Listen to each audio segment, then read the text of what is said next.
Hello, gorgeous people, and welcome to another TV Central one-on-one podcast. I'm Aaron Ryan. This is episode 30, 2024. Get ready to experience breathtaking performances and electrifying chair-turning moments as Seven's biggest entertainment program, The Voice, returns to Channel 7 and 7 Plus, 7:30pm, Monday the 19th of August. This season, The Voice welcomes three new superstar coaches into the most iconic red chairs on television. Grammy-nominated international artist and actor, LGBTQ plus activist Adam Lambert, award-winning Australian singer-songwriter Kate Miller-Heidke, and internationally acclaimed multi-platinum selling award-winning singer and songwriter Leanne Rimes join returning The Voice favourite multi-platinum selling artist Guy Sebastian as the bio to discover and mentor Australia's next singing sensation. Kate Miller-Heidke is an award-winning singer-songwriter who traverses the world of contemporary pop, folk, musical theatre and opera. She's released 5 top 10 studio albums, had a multi-platinum hits The Last Day on Earth and Caught in the Crowd, and her latest album is Child in Reverse. One of the busiest music talents in Australia, yet she's found a moment to speak with me. Kate Miller-Heidke from The Voice Australia, thank you for joining me at TV Central. It's a pleasure. Thanks for having me. Well, first of all, so lovely to have you on The Voice. What an absolute superstar lineup. Why was now the right time to join The Voice in such a busy schedule and career? Well, look, this is the first time they've asked me. So, at first I was kind of taken aback. I was really surprised. This was never part of the plan. And it was sort of out of left field. But the more I sort of chewed over the idea, the more appealing it seemed to be. Singing is my life, and I'm still obsessed with it. I've had a career now that's spanned over 20 years, and I feel like I have learned a few things that might be of use to young singers. And I'm still really passionate about the craft and the art of singing, and so that's what drew me to this show. The Voice is on season 13. Australian Idol is still on, and there have been numerous, other music talent shows over the years, but somehow the talent pool never dries up. I mean, do you know how it's even possible to keep unearthing such raw, awesome new talent? Well, I mean, there are new babies being born every day, so we see young kids, and it's interesting on The Voice. They'll often say, "Oh, this person has auditioned for The Voice before, for the last 2 or 3 years, and maybe now they're finally ready." So I think even just the act of auditioning for The Voice is quite a massive learning experience for these kids. Most of them are kids, although we've had a few sort of more mature age singers as well, which is amazing. But yeah, Australia is chock full of talent, clearly. Yeah, absolutely. Quite often in The Voice, we get to see so much diverse talent. As cuts start being made, and you have to choose, for example, between a super talented, classically trained artist, and then perhaps a rock legend to choose from, one has to go. How do you start splitting differences there? Yeah, look, it's painful. It really is painful. I think some of the other coaches, I'm not sure, but I think some of them sort of contemplate like commercial factors, what's the sound that's current. But I don't think I really do that. I don't think I'm a huge expert on that. I just have to listen to my heart, really, and go with what really moves me. I'm looking for artists that are able to reinvent a song and make me hear an old song in a new way or a fresh way, or an artist that is intriguing, that makes you want to hear more, makes you want to know more about them. So that's what I go for. But yeah, it's sometimes it can be like Sophie's Choice, they become like your own children, and it's rough. There are two aspects to the show for you to navigate. There is, of course, unearthing great Australian talent. And then, of course, there's the competition side, the rivalry with the judges and things like blocking and pleading your case to be a mentor to a contestant. Were you ready for the competition side of things? How has that been for you? That part of it was actually super fun. I mean, it's all in the spirit of fun and friendly competition. But yeah, I actually am quite competitive, and it really does hurt when I lose out on an artist. I mean, when I first entered this process, you know, I was acutely aware that they kind of took a chance on me. You know, I'm not as famous or internationally successful as the other coaches. So I said to the producers, you know, why would anybody choose me? I'm worried that I'll sort of get left to last and it'll be weird. But in the end, plenty of people did, and that competition part of it was really fun. And yeah, it hurts to lose. Also, I imagine a show like this, there would be a bonding experience for the cast because there's just the four of you together. Tell me about your experiences with Guy, Adam, and Leanne.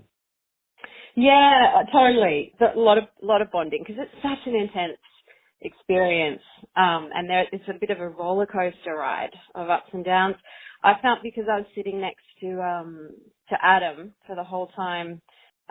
He and I got to chat quite a lot, and you know, we're having long days and things can get a bit silly at times. Adam's a total kook. I really love him. We became good mates.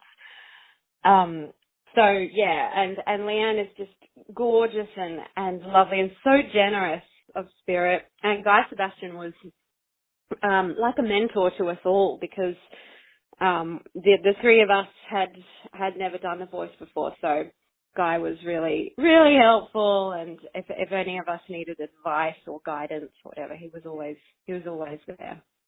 I was just wondering if is there any kind of like mandate, I suppose, to be nice? Like I asked that because you guys are so nice to the contestants. I'm reflecting on the first episode and like with one guy who clearly might be talented, but he did a very average audition, which was clearly down to nerves only. The feedback was honest and gentle, and I won't spoil too much, but one of the judges does get up there for a little jam session with him. Is that just a natural thing for you guys, or is there sort of a mandate to be nice and not really have a nasty judge? I think it is in the DNA of this show that it's about coaching, not judging. It's about mentoring artists, not making fools of them, you know, not like laughing at people. And I think, I don't think any of us particularly needed the guidance to be nice because as fellow singers, we all have such deep empathy and respect for what it takes to get up there. You know, it's terrifying. It's probably the most nerve-wracking experience that these young singers and artists have ever had. And so I feel nothing but respect for just the courage it takes to get up there. And I know what it feels like to have a performance that is not your best, or you know, when you do let nerves get the better of you. I totally know what that feels like. So I would only, you know, try to console people and give people encouragement in that situation. Yeah. In relation to your own career, was it a deliberate choice to seek various opportunities and be flexible, or was that just a natural occurrence?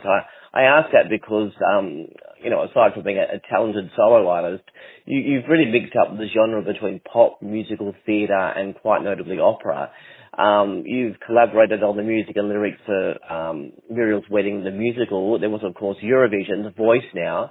Are you just refusing to be pigeonholed? Look, no, it's not a conscious thing. I think it's just a product of my background. You know, I started writing songs when I was about 13 or 14 and playing guitar, and that became a lifelong obsession. But at the same time, I was learning to sing classical music and opera, and that's what I studied at university. I had a massive love of music theatre since I was a child. The sound of music was massive for me, and so I think it was just a natural thing. And then I guess my personality is that I can get bored quite easily, and every project I do is in some way a reaction against the one that came before. I'm never satisfied, which can be a blessing and a curse. But I always feel like I haven't quite nailed it yet, and I need to try again.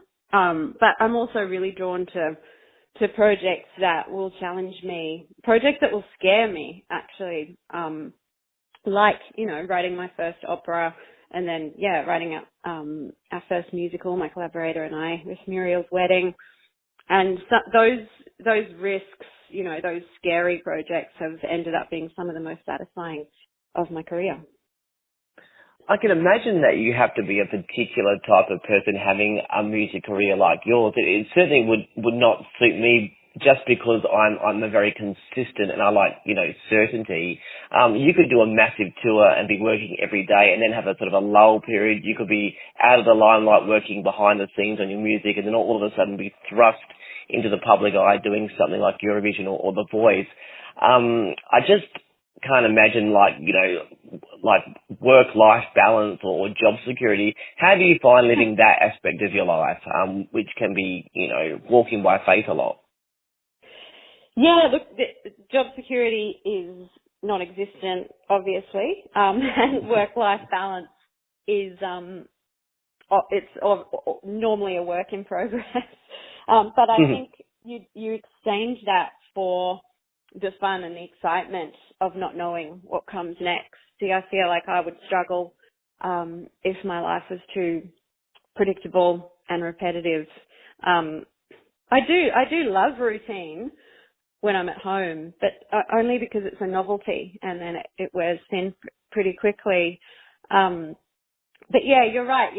It does take a particular kind of mindset, and I think what it comes down to is I'm an optimist and maybe a bit of a dreamer, maybe a bit of a wild sort of fantasist. And I think most people who go into a career in music, they are that. They're optimistic, despite all the best evidence to the contrary.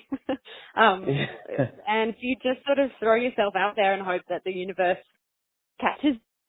There's always a perception on who somebody is, obviously based on what we see. But if I was to ask your best friend or your husband or even your child, who I imagine would be someone around, Ernie should be around 8 now, I'm thinking, who, if I said, who is Kate and what is she like, what do you think they would say? Oh, God. I don't know. It's funny. I was talking to Missy Higgins about this the other day, and we were saying, there's two types of artists. One that wants to be loved and the other that wants to be understood. And I think I'm firmly in the loved camp. I think I'm doing this partly because I don't understand myself and I'm looking for answers like in songs. Songs can be quite revealing. That can be, your subconscious speaking to you. I still don't know who I am, but it's fun trying to figure it out. I'm trying to think of what my husband and son would say. I think my son would say that I'm hopefully pretty fun and, a cool hang. That would be the highest compliment from him. And my husband, I hopefully they'd say that I'm kind and a hard worker and maybe sometimes funny. A good partner, hopefully. Yeah. I don't know. I'm sure your son would say you've had all the career highlights and stuff, but being on The Masked Singer, I think he would have been around 4 at the time. That would have been great for him. Yeah, he didn't watch it. He's never been interested in my career in the slightest. The one time he showed a glimmer of interest was when I did a voice on Bluey. He was like, that gave him bragging rights at school. But I think he does want to watch The Voice. So it's a job that took me away from him for quite a long time. And I think he's a bit curious about that. So I'll watch it with him if he wants to. Well, after watching the first couple of episodes of The Voice, I can see this season's going to be huge. You're doing so well.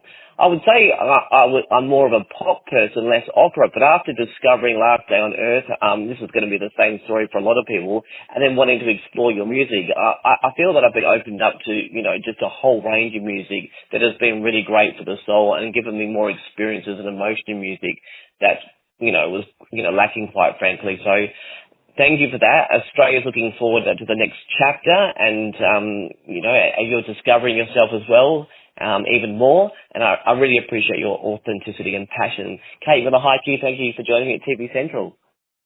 That's such a lovely thing to say. Thank you. That really means a lot. And thanks for the chat, Aaron. No worries at all. Much appreciated. That was Kate Miller-Heidke, current star of The Voice Australia 2024, and of course just Australian music royalty as well.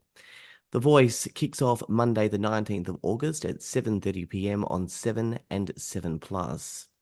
Well, that's it for another TV Central 101 podcast. For all the latest television news, streaming info, ratings, cinema movie reviews, TV guides and podcasts, head to tvcentral.com.au. But for now, I'm Aaron Ryan. Thanks to Kate Miller-Heidke. Bye for now.